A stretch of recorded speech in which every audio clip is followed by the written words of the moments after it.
Do you get requests from clients for services you don't offer? That's something we're going to talk about. I'm Megan. I'm Colin. And we are the hosts of Pet Sitter Confessional, a podcast for pet sitters.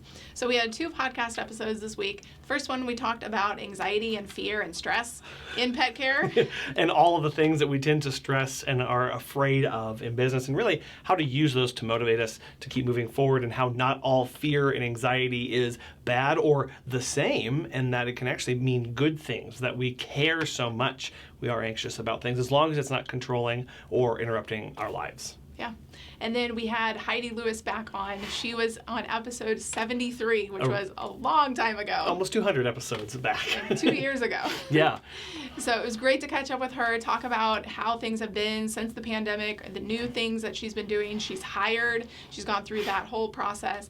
And so it was a great thing to catch up with her and get to know how she's doing. Yeah, really see the change in her perspective of her business. You know, when we first spoke with her, it was a solopreneur, and she really loved what she was doing, and how then the pandemic taught her a lot about how she actually wanted her business to operate, how she wanted her boundaries to be different, how she wanted to have staff to help, and really how she wanted to change some of the services that she offered too. Yeah, and some of those is no longer really offering overnights. She's wanting to move away from them. You know, it was great, and especially for us too, we started out offering overnights and almost exclusively. Yeah, we were really never in our apartment. But it's a great thing when you're young and you don't have any things tying you down to your home, and you're able to do that. That's awesome.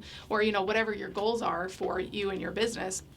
But as we get older, as Heidi has gotten older, she's realized that she wants to stay home more. Her dog is getting older. Our dog is getting older. We have kids. And so these things kind of bring us back home and wanting to not be gone as much. Yeah, so that great reminder of just because a service is requested of you, just because the service may be in demand, you don't have to be the one to fill that void. You don't have to try and meet all of the needs of all of your clients. That's really hard as a business, isn't it? I think I need to hear that about 50 times a day. Okay, you don't have to fill. No.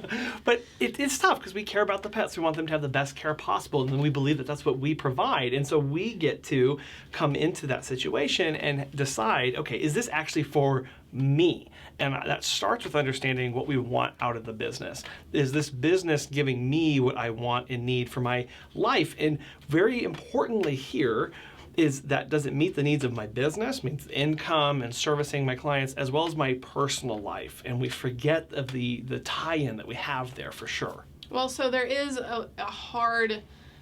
it's hard to talk to clients who have always done it one way, and now you're trying to convert them or convince them of a different side, saying you don't have, and you know, there are medical reasons why somebody would need to stay overnight with your pet. Right. But generally, it's more for the comfort of the owner. Yeah.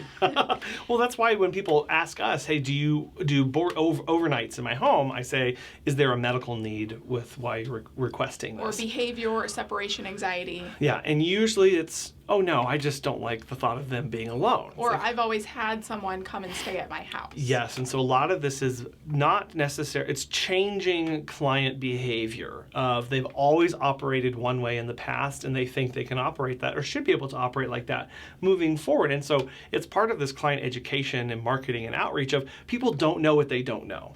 Right? They're not going to look for a pet sitter because they never knew to look for a pet sitter. They always looked for someone who did overnights in their home. So why would they look for anything else?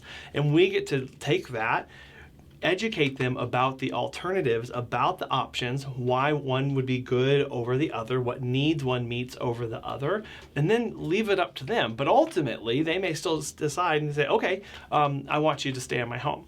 And you have to go, no, if that's not something that you're willing to do, because that's the choice that you have. Yeah, recognizing that not everybody is going to come over with you to what you are now offering. That if you completely discontinue a service, no matter what it is, and you try to offer something instead, or you don't have an alternative, then they may not be using your services anymore.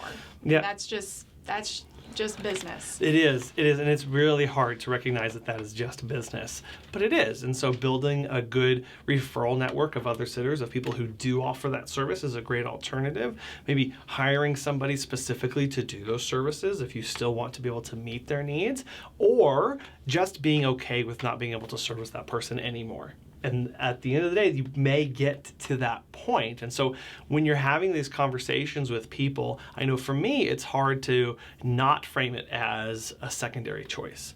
And I have to work hard on my language and how I present them to make sure, oh, this is actually a primary choice. This is actually what you would really like to have, and that to not make it seem like a lesser option is one of the key points when communicating with clients.